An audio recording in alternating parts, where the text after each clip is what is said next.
김정은 TV 김정은입니다. 그 김정은이가 오늘 문 대통령한테 사과를 했네요. 뭐 뜻밖의 불미스러운 일이 생겨서 정말 대단히 미안하다. 그리고 김정은이가 그 사과할지도 않아요. 그런데 이 중요한 게 딱 있습니다. 그 김정은이가 오늘 그 문 대통령 남녘 동포에게 실망을 줘서 미안하다. 그리고 그 우리 북한에서 김정은이가 이제 이렇게 사과를 했는데요. 이것은 그냥 뭐 어쩌는 상황이니까 그냥 사과하는 거겠죠. 그리고 이게요, 그 북한에서는 뭐라고 말하느냐? 우리가 총은 쏘긴 쐈지만 소각은 안 했다. 그렇게 지금 얘기를 하고 있어요. 그러니까 무슨 얘기냐면 대한민국 공무원을 2시간 넘게 계속 쫓아와서 잡으려고 쫓아왔다는 거예요. 그리고 이제 공무원 도망가고 이랬겠죠. 그런 과정에서 2시간 만에 이제 총을 쐈는데 불로 소각은 안 했다. 이렇게 지금 북한 노동신문에서 그렇게 말하고 있습니다. 그러니까 우리 군이 어떻게 다 보고 국방부에서 다 브리핑까지 다 한 거잖아요. 근데 북한에서는 총은 쐈는데 소각은 안 했다고 그렇게 지금 발뺌을 하고 있습니다. 그리고 또 김정은이가 뭐 대한민국 문 대통령께 정말 뭐 미안하다, 뜻밖의 불미스러운 일이 일어났다, 이렇게 말을 지금 했습니다. 참 아이러니하죠. 그리고 그리고 말이죠. 북한이 노동당 산하의 대남 공장 및 정부 기관인 통일전선부, 그러니까 통전부죠. 여기서 우리 정부의 통지문을 보냈어요. 보내가지고 남측 주민을 총은 쐈지만 소각하지 않았다. 이렇게 한국군이 근거 없는 주장을 하고 있다. 이렇게 지금 북한에서 얘기하고 있습니다. 그런데 이게 참 묘한 일이에요. 그리고 또 대통령, 우리 그 문재인 대통령하고 김정은이가 친서를 서로 주고받은 걸로 오늘 그런 것도 밝혀졌습니다. 근데 그 친서가 최근에 이제 주고받은 걸로 밝혀진 것 같은데요. 그 내용은 조금 더 두고 봐야 될 것 같고요. 예, 속보로 떴기 때문에. 그리고 지금 뭐 그 문 대통령 남녀 동포에게 실망을 줬다. 정말 불미스러운 일이 일어났다. 미안하다. 이 말도 속보입니다.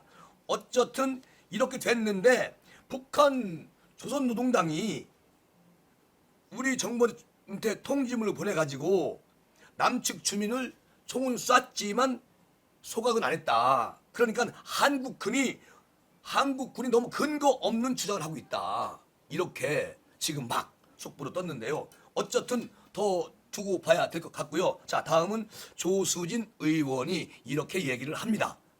김정은 TV 김정은입니다. 안녕하십니까? 여기는 평양입니다.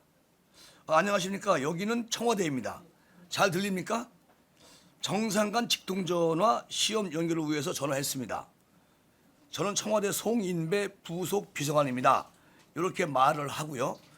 또 북한에서는 송인배 선생님이십니까? 반갑습니다. 이게 문재인 대통령과 김정은 북한 국무위원장의 직무실을 연결하는 직통전화가 20일 날 개설이 됐죠. 이 말을 조수진 의원이 이제 오늘 SNS에서 말씀하신 건데요. 2018년 4월 20일자 그때 경향신문 기사로 이게 떴었죠. 그런데 남북한 정상 간 이른바 한라인 개설된 것을 분단 이후에 처음이다. 이렇게 청와대에서 얘기를 하면서 청와대는 분단 70년 역사에서 의미 있는 사건이라고 말을 했습니다. 그리고 남북 정상회담 판문점 종합상황실장인 그 당시에 윤건영 청와대 국정상황실장은 이날 브리핑에서 역사적인 남북 정상 간의 직통 전화 연결이 조금 전에 완료가 됐다. 이렇게 청와대에서 브리핑을 합니다. 그리고요, 15시 41분, 한 41분경 청와대와 국무의원이 간 시험 통화를 있었다고 밝혔습니다. 실험적으로 통화를 한번 해봤다. 전화 연결이 매끄럽게 진행이 되고 전화 상태는 매우 좋았다. 마치 옆집에서 전화하는 듯한 느낌이었다고 이렇게 말까지 합니다. 정말 대한민국이 그때 아주 대단했었죠. 2018년 4월 달에. 그리고 또 윤건영 실장은 그 당시 실장이고 지금 국회의원입니다. 그리고 윤건영 실장은 전화 통화는 문 대통령이 청와대 내 어디에서든 가능하다고 이렇게 말을 했었죠. 정말 꿈 같은 얘기였었죠. 그리고 여민관 직무실뿐 아니라 관저 등 대통령이 있는 공간에 설치된 전화로도 통화를 할 수 있다. 그런 가능하다. 이런 의미로 보인다. 이렇게 말을 했어요. 그 당시에 조수진 의원은 이 말을 왜 하느냐. 그 대대적으로 홍보했던 남북 정상 간 할 라인. 이것이 대한민국 민간인 대해 문 대통령은 직통 라인으로 직접 김정은에게 사과와 책임질 처벌하라고 이렇게 요구하라. 선택적 한라인 물음표. 끊겼다고 물음표. 통신비 지원하라. 이렇게 조수진 의원이 이 신문 기사 2018년 4월 20일 경향신문 기사를 다시 보시면서 이렇게 청와대 문 대통령한테 얘기를 합니다. 문재인 대통령의 47시간 꼭 밝혀야 한다. 조수진 의원이 말하는 겁니다. 우리 군은 각종 감시 장비로 거의 실시간을 파악하고도 대한민국 국민을 구명 노력을 하지 않았다. 문재인 대통령이 청와대 대변인을 통해 가지고 우리 국민의 처절함에 대한 입장을 내놓는 것은 어제 24일이죠. 어제 5시 15분이었습니다. 실종 첩보 보고를 받은 지 47시간 만에 얘기를 한 겁니다. 그러니까 어제 오전 문 대통령은 군의 최종 보고를 받았어요.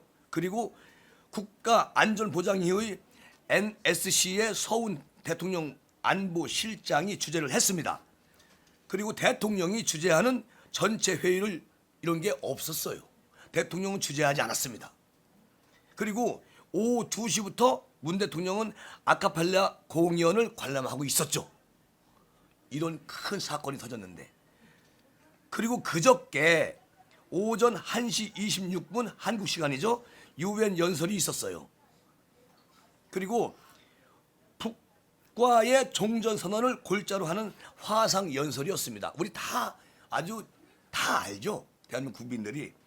같은 날 오전 11시에는 군 장성 진급 신고식에서 한반도 평화를 강조를 했습니다. 이때까지도 뭐 대통령께서는 이 사건에 대해서 별다른 반응을 보이지 않았습니다. 문재인 대통령은 47시간의 행적을 자세히 밝혀야 할 것이다. 이렇게 조수진 의원이 오늘 얘기를 합니다. 2017년 1월 문재인 대통령은 권력 적폐 청산을 위해서 긴급 간담회에서 뭐라고 말씀을 하셨느냐. 대통령의 24시간은 개인의 것이 아닌 공공재라면서 일정 공개를 약속했다. 이렇게 대통령이 얘기했어요. 그리고 박근혜 전 대통령의 7시간이 탄핵 전국의 주요 이슈로 떠오르자 비밀에 쌓인 대통령의 청와대 생활을 적폐로 규정해가지고 전철을 밟지 않겠다고 이렇게 선언까지 합니다. 문재인 대통령께서. 그런데 지금 47시간 시간은 어디로 갔습니까? 대한민국 국민은 서해 바다 위에서 총살이 됩니다. 그리고 불태워서 소각이 됩니다. 그런데 대통령께서는 그때 47시간 동안 아무 얘기 안 하셨어요. 그래서 그 문제를 조수진 의원이 분명히 밝혀라. 꼭 밝혀라. 그렇게 오늘 아주 강하게 말씀하셨는데요. 제가 그 윤미향 그 남편분이 저를 고발했잖아요. 김재구 TV를 고발했습니다. 그런데 조수진 의원 비서관한테 이제 카톡으로 문자가 카톡이 왔는데 정말 안타깝다고 이렇게 이제 위로를 해주셔서 감사하고요. 어쨌든 조수진 의원이 오늘 이런